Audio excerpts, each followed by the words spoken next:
Nk'ivyo rero sinibaza yuko ari kuvuga ngo umuntu ashaka kumushikana yo canke iki. Twicara ahantu hamwe twirimbure turabe ko ibintu two turakora ari ibintu dushobora kusutena. Kuko burya abana bacu baraturaba. Umunsi umwe bazotubaza ati ibi muri ko burakora biri seri. Ko mugide ne mukaca muri rishaka tuzoriri hatwebwe. Ese c'est sérieux? Kuno munsi dufise ibirarane vya 17 milliards. Comment vient d'échelonner sur 40 ans? On est en train de léguer ibintu ku bana dont on est responsable. Une année 1000 milliards. Ngo dufatira muri rusange. Ndibuka ico gihe ADB izanye kugura impapuro, c'était presque le 19 juin. Canke mu malo 20 combien juin. Ngo twengo dushaka kwangaje amafaranga ngo tugura impapuro. Orudite twavuze yuko atabandi basubira kwangaje. None we cyubwira ADB muri presidence ngo angaje. Turamubwira ati none ko hasigaye 10 jours. Nimufise impapuro mukoresha dans 10 jours. Rero no munsi twumvise yuko ibibazo nk'ibi bibagijwe. C'est pas pour kugira umuntu tumushikaneyo. Ni kugira umuntu yicara ahantu hamwe yirimbura avuga ati koko ibi bintu ndimo. Nivyo. Ibi vyifumbe we kwaravuga nivyo. Ibi vyibigoye kwaravuga nivyo. No bibandanye kunyene. Ibi vya gratuité nivyo. Tutane yo tutibagira l'objectif twifuza gushikako. Kuko tuba dufise un objectif twifuza gushikako. Nkibi vya SIAP niko ndabibwira son excellence avuga ati ndababaye cyane. Kuko nige natanguje SIAP. Ntwara umugambwe niki ndabatwaye mu Bushinwa. Ati mbwa ive niko nuva kuri SIAP birambabaza cyane. Nico gituma ibi byose banako baravuga. Si ibintu turiko turivugira. Situation isa izi do A Z. Murazi rodon japonais par exemple bayiduhaye nk'umuceri, bayiduha igitoro. Muga muri convention byavugwa yuko amafaranga amaze kugurisha ico gihe. Urashaka kuja kwiga mu mahanga, gutembera, gukorera cyane kwivuza. Yene nkurangire ntuzimire cyane guzimbwe. Tumbera ni Band Travel Agents. Kuko amatike yabo azimbutse kandi nyaruka kuboneka. Uramaze kumva bindege yasize canke bakagenda bafise stress. Aha rero niba gufasha gusa ahubwo barabe gukurikiranira maze ukagenda utekaniwe. Ni Band Travel Agents duhamagare kuri guteranya amajana 257 66 66 23 the best tribe ever. Ni washika uzombwira.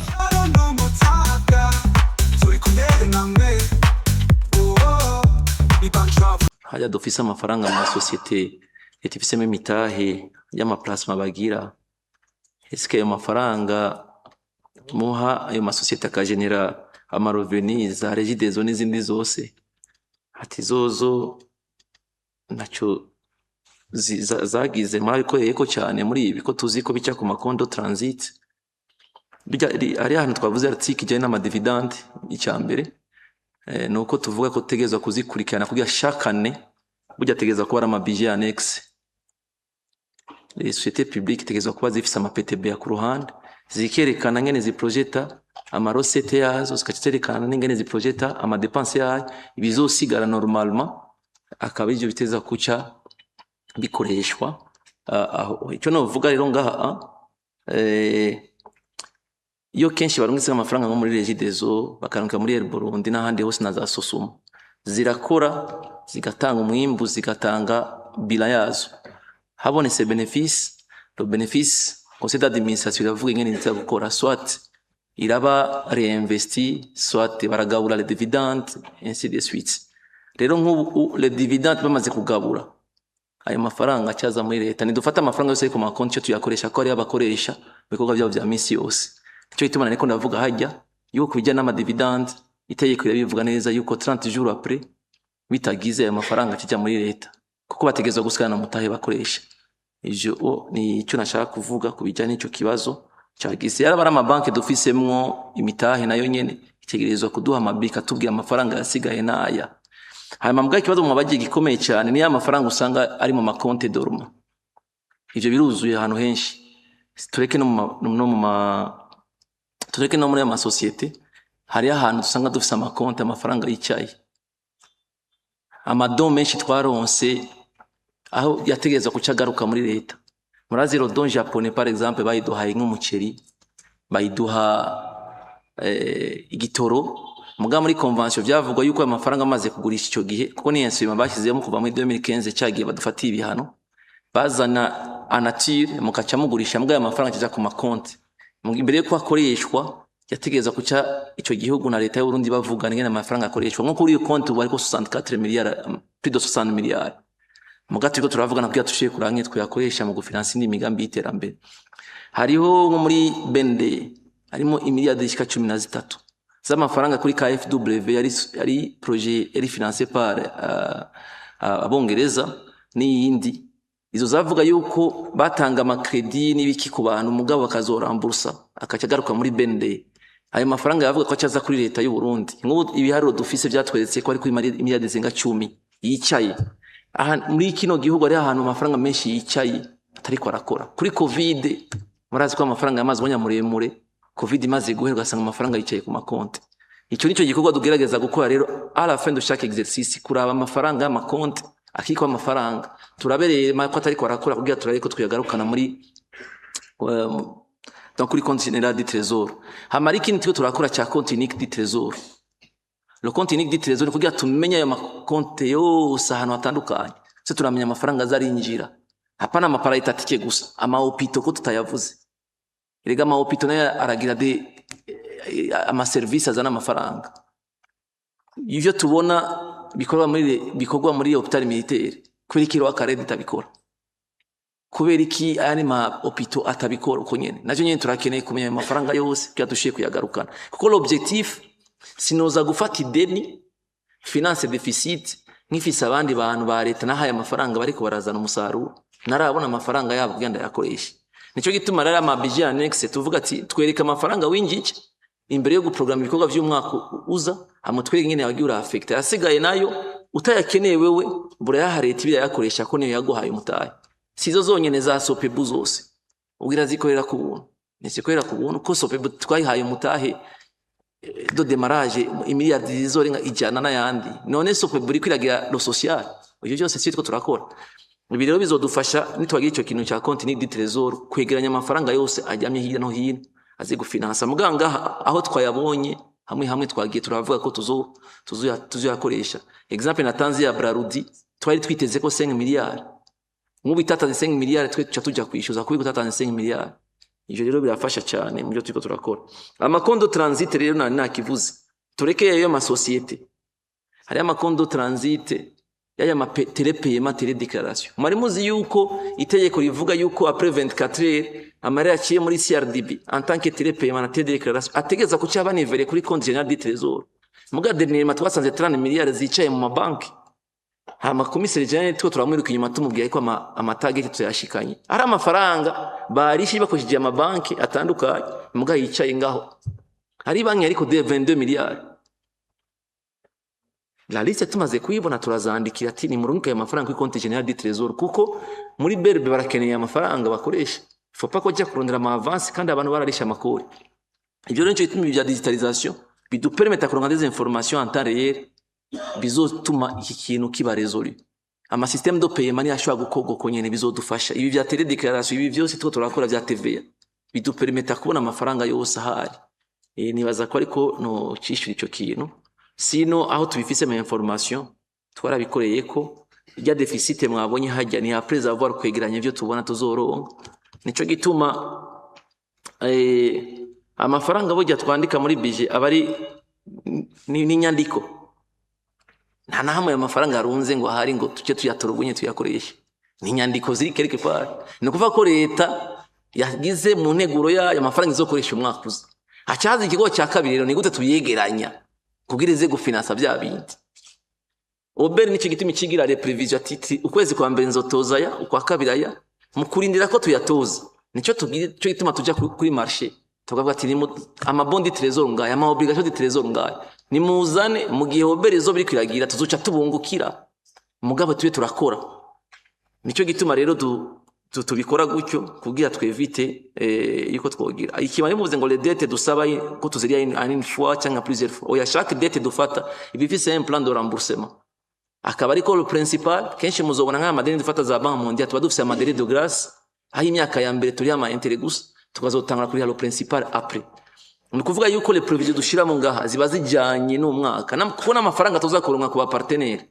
Ari ama PTB yatugira nk'ubu ndazi yuko mvuze ati iprojezo tura 80 millions dollars byose sinzo yaronkera umunsi umwe arafise un plan yerekana ingene ibikorwa bizogenda birangu n'ingene azogenda araba débloquer rero. Icyo rero nacyo nashaka kuvuga yuko icyo kintu cy'amakredi no consommer yabarabaye prévu twayatushira mu ma resta paye kenshi abantu bazakwangaje la dernière minute. Itegeko rivuga neza ko les engagements budgétaires ziyala le 30 avril kugira iyo ayo mezi atatu asigaye tube dusigaye turiko turajera. Mugabo uzosanga kushika le 29 le 30 juin hari ibintu bikiza gusinyishwa ngo biriho kuko bere birafise periode yugarirako. Ivyo rero usanga tuce twivyinjiranamo. Ibi byo kuvuga vya PTB twatugira ama plan for trimestre kugira abantu bikogwa bazokora dans chaque trimestre babirespecte. Nitugume twinjiza ibirarane kandi novuga yuko hari akarusho kimwe mu maki ibi vya budget programme.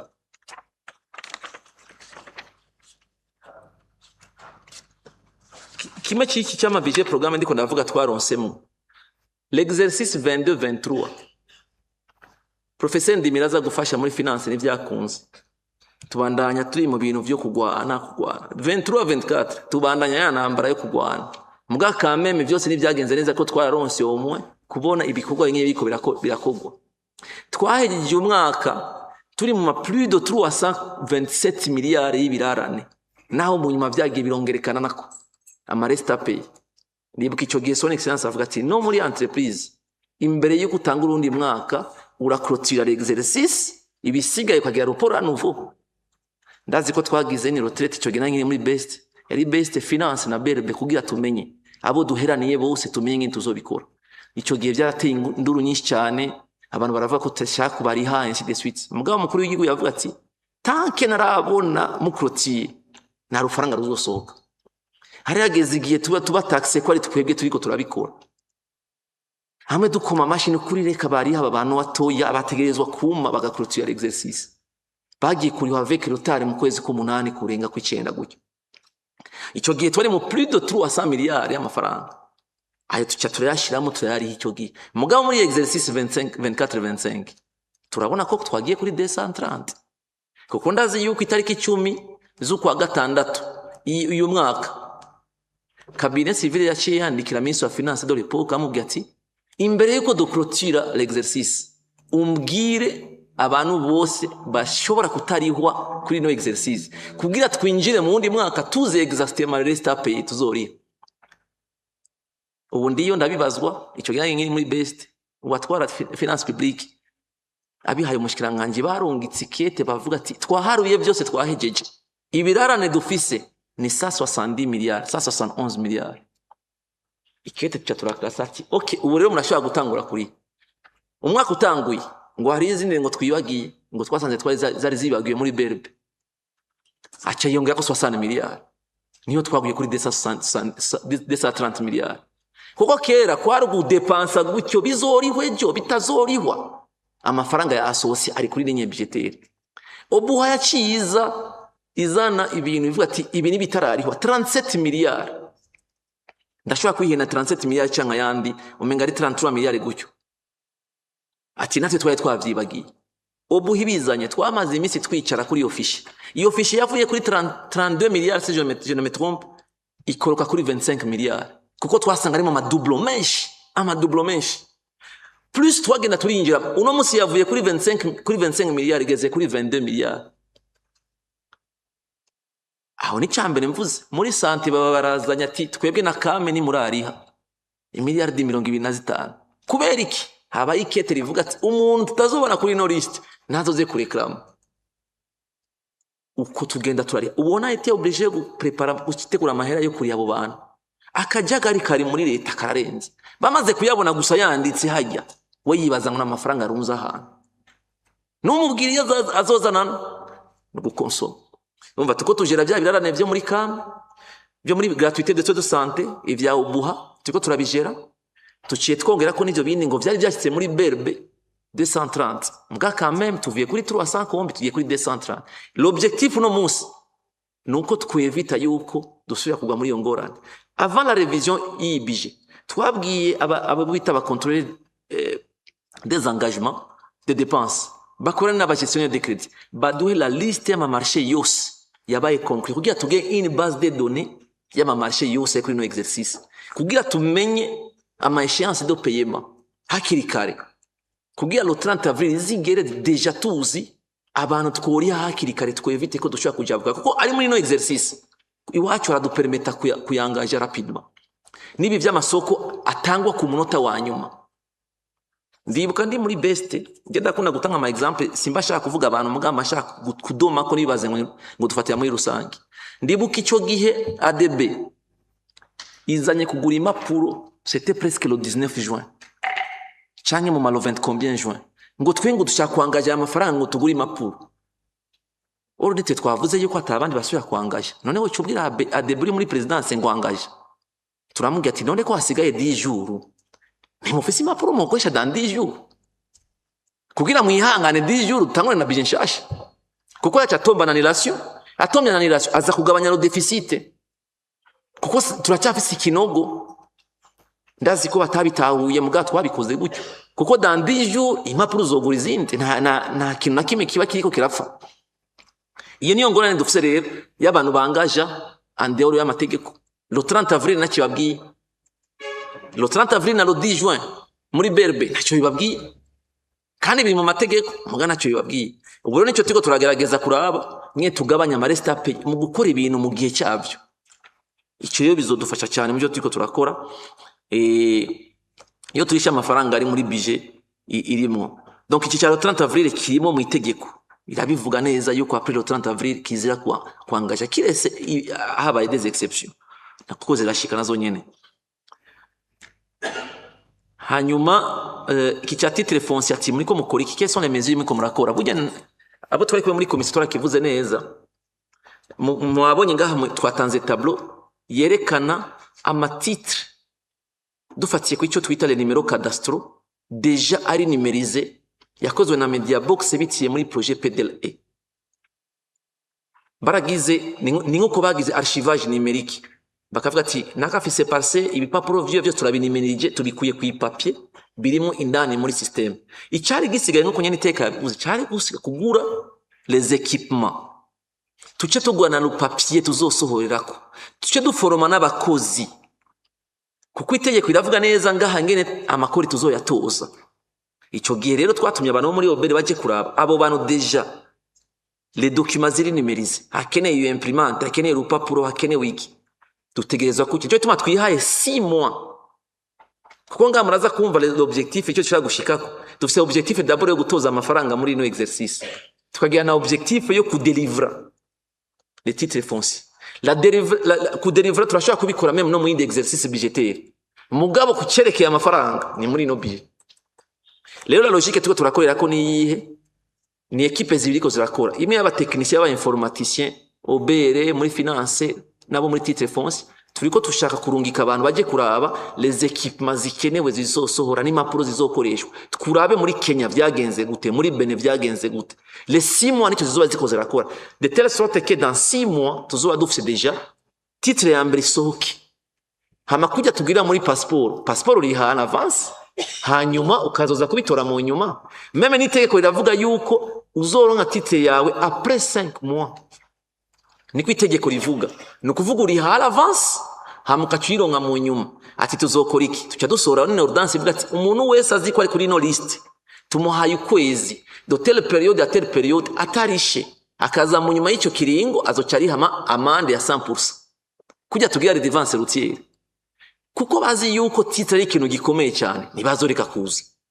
Kuko kuronka titre yiwe uzotwara muri banki ugasaba credit ni avantage kuri wewe nyene parcelle. Iyo ni phase ya mbere, ko tuzogikora muri phase ya mbere, turafise methodology. Phase ya kabiri rero izi zitarimo ngaha Nyabugete, Gasekebuye, zijya zose zabaye viabilize, si bose bafise amatitre, barazibamwo barafise ibintu provisoire mugana n'umwe afise titre, kuko bararishe les frais de viabilisation, mugana titre bararonka. Muga kuronka titre kuri bo ni avantage ko azoyitwara kuri bank aronke ideni. Fazi ya kabiri rero tuko turakora na INSB na Obuha na Zaobere na titre, tuzoca tugenda tugera usansuma y'abantu bose bafise imangu ziri viabilize muga badafise titre, tuce tubahamagarira nabo nyene ko baca baza kuriha. Abagatatu rero hari amakartier ariko aravuka, Winerekwa, Karama, Tenga, zijya nizo ushobora kuzihagarika, mugabo ico dukora ni ikihe ubuhwikiza irafise amakarte bakoze muri mars 2025 nk'ubu nkagahwama muri tenga kuva cyagiye son excellence avuze yuko abasuma bose ariyo bazoja baci bagenda barerekana ingene bazoca amabarabara kandi babikorana n'abene igihugu namba office de hectare aho hantu bakavuga ati we ibarabara izoca ngaha hama nitwagira amamorcelema uzocugira parcelle 10-15 nico gikorwa cyo gikorwa muri fazi ya gatatu na obuha baci babya ati wa muntu wewe naho gifise hagifatanye gutya amabarabara plan ni kuko yatwebite wa muntu avuga ati nahagurishije abantu baguze niyo batangiye kuvugana ati barabara ni 2 metres ni 4 metres murazi ingorane bitera misi yose cyadusigara ngo yadeplashije ngo karimbiki wanje yaragize iki c'est une façon yo gusubiramo ngene ibisagara bitunganijwe kugira tumenye aho bahamba abantu ni he aho barima ni he nk'ubu turafise iyo carte ya gahwama ya makarte yose tiko turayakorerako n'ahandi hantu hose tuce tugenda muri fazi ya gatatu bagati wewe rero aya hectare zibiri ufise tuzohakuramo ama parcelle 10 azo afise ama superficie ngano kunuku rero kugira wewe uhe valeur ahantu yiwawe genda rero muri titre utwaye kino gicapo bace baguha titre 10 avantage irihe kuri we na mu commissionnaire azosubira kukenera mu kugurisha nta cyemezo cy'umuryango azokenera navyo gukoranya abashinga nahe ku mutumba bikenewe burazi ry'amatarara yose tujyamo uzoza gura tout simplement muha titre ya document rero twamuhaye isubiye kuvaloriza no gukurayamo ya ma conflit foncier yose tuko turagira ça c'est écrit méthodologie rahari ubu rero tuko turasohora arrêté kuko ni gikorwa n'amaministère menshi sectoriel premier ministre ni bazoba gihagarariye kuko na mushikiranganje mu gishobora icyo kintu rero muri yo arrêté tuko turagira izo cishiraho comité de pilotage kuko mwabonye ko dufite amafaranga kugura ama equipment dufite amafaranga kugira rusansuma ubu na rezo nimwe tuvuga dufise kuko vyose birahari rero kugira tubihe inguvu iyo arrêté bariko barayitegura premier ministre azoca yitwara irimo n'abaministre bose hama hace haza rero les comités techniques kujya nyene teka byakozwe muri rusansuma ijya comité national d'orientation ya rusansuma kugira ingingo zorowe gufatwa rapidement hama ingingo isohotse niyitiriga umushikiranganje kanaka kuri ki cya titre foncier murabona ko na table sur 30 milliards mugandi sire yuko ngatazobora miliyari dijana ikintu gikorwa tugikoze neza dushizemo 8 miliyari tuzobora miliyari dijana kuko naho no fata izi 50 gusa ngaca nkwiza ndabona yuko nshobora kuronka amafaranga arengayo tuko turagitegura neza nibaza yuko atakibazo kizoba kuri ico kintu nyene teka abana niza ko bavuga ikintu cya equipment nibaza ko nacishuye à côté de ça les informaticiens bariko bararaba ingene twuguriza ayo ma equipment kugira dushuye kwa avance Honorable Sabine yavuze ku kintu cya annexe ya mbere kubijanye na les produits ya remboursement des coopératives sangwe ico kibazo cyari cyabagijwe n'inama nshinga amateka ati amahera twahaye sangwe ari hehe twaje tuvugana nabo muri anacop burya amafaranga ico information anacop yaduhaye nuko amafaranga ari ku makonti ya makomine bimwe mariko muravuga yuko ari amafaranga yicariye ahantu atavuga yicaye niyo kwa anacop yatubwiye hasigaye rero ko tujya kuraba rero no munsi ku makonti ya makomine ariko angahe ni cooperative yihe yatanze ayo mafaranga kuko wamengana amafaranga bahaye abantu tout simplement kugira bayagabure hagati yabo orufashe ijya miliyoni 10 n'ama cooperative ahari hose na mafaranga menshi yasohotse nibaza rero kikira ko guno munsi no kugenda kugira iyo liste rero tugire twedabrise tumenye ku makonti